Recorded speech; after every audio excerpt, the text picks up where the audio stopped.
কলকাতা বিমানবন্দরে আজ মুখোমুখি হয়েছিলেন অভিষেক বন্দ্যোপাধ্যায়। সাংবাদিকদের সঙ্গে কথা বলার সময় তিনি স্পষ্টভাবেই বললেন যে এসআইআর নিয়ে আমাদের কোনো আপত্তি নেই, কিন্তু আপনারা যাদের বৈধ ভোটার বলছেন না, যাদের অবৈধ বলছেন, যাদের নাম বাদ দিতে চাইছেন, সেই ভোটারদের ভোটেই তো আপনারা জিতে এসছেন। সে প্রধানমন্ত্রী হোক, আজকে স্বরাষ্ট্রমন্ত্রী হোক, তবে কেন আগে ইস্তফা দেবেন না? যদি এই সমস্ত ভোটারদের ভোটে জিতে আজকে যদি তাদেরকেই আপনারা অবৈধ বলেন, তাহলে আপনারাই তো অবৈধ। তবে কেন আপনারা আজকে এসআইআর করার আগে ইস্তফা দেবেন না? কি বললেন অভিষেক বন্দ্যোপাধ্যায়, আপনারা দেখুন।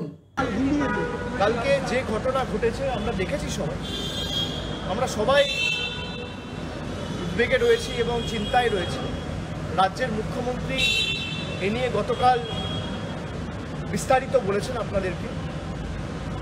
আমরা সবসময় শান্তির পক্ষে। আমরা চাই নেপালের পরিস্থিতি যত দ্রুত সম্ভব স্বাভাবিক হোক। প্রতিবেশী রাষ্ট্র কোনোরকম কোনো ক্ষয়ক্ষতি আমরা চাই না, সে যে দেশই হোক, বাংলাদেশ হোক, নেপাল হোক, যে কোনো, শ্রীলঙ্কা হোক। আমরা বরাবরই চাই তারা ভালো থাকুক, শান্তিতে থাকুক।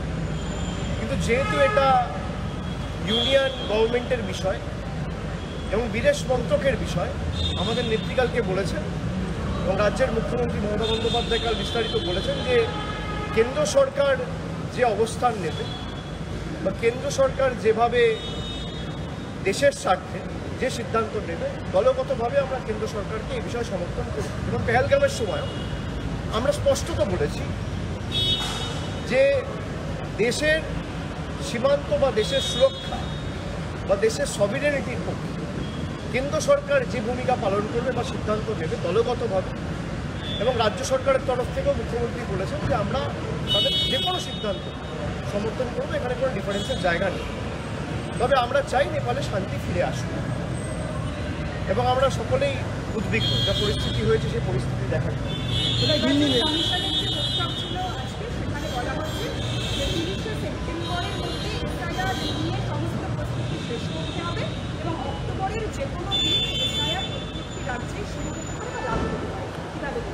সেটা তো নির্বাচন কমিশনের মতো ঠিক করবে, তাদের আভ্যন্তরীণ বিষয় নিয়ে তো আমি বলতে পারি না।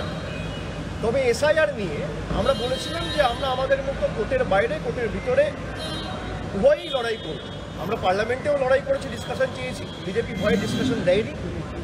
আমরা নির্বাচন কমিশনের কাছে প্রতিনিধি দল পেয়েছি, আমাদের যে প্রশ্নগুলো ছিল তার একটাও সদুত্তর নির্বাচন কমিশন এখনো দিতে পারেনি।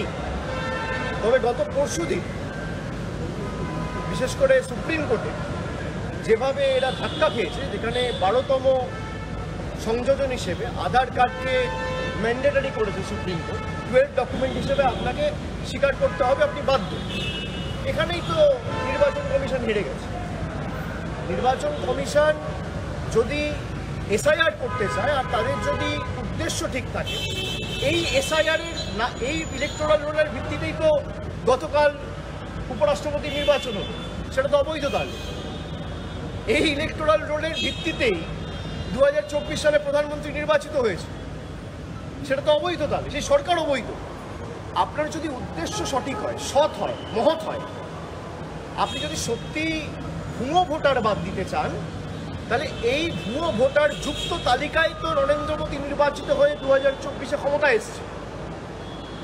এই ভুয়ো ভোটারের তালিকায় তো গতকাল উপরাষ্ট্রপতি নির্বাচন সম্পূর্ণ হলো। তার মানে দুটোই তো অবৈধ।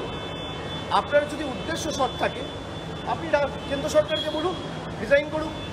আপনি একদম কাশ্মীর থেকে কন্যাকুমারী যত রাজ্য আছে, যত বুথ আছে, যত গ্রাম আছে, যত এলাকা আছে, সব জায়গায় এসআইআর করুন।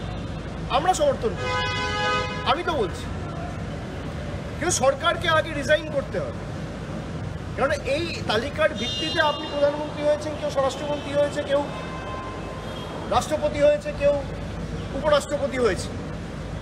এই তালিকা যদি ত্রুটিযুক্ত হয়, তাহলে আগে তাদের ইস্তফা আমরা দাবি করছি, তারপর আপনারা এসআইআর করুন, করে ফ্রেশ ইলেকশন করুন। আমরা তো মানুষের কাছে যেতে ভয় পাচ্ছি না, এটা আমি আগেও বলেছি। আমাদের ভিডিও ভালো লাগলে লাইক ও শেয়ার করুন, কমেন্ট সেকশনে গিয়ে জানান আপনাদের মতামত। আরও ভিডিও পেতে চ্যানেলকে সাবস্ক্রাইব করুন। প্রতি মুহূর্তে খবরের আপডেট পেতে প্রেস করুন বেল আইকন।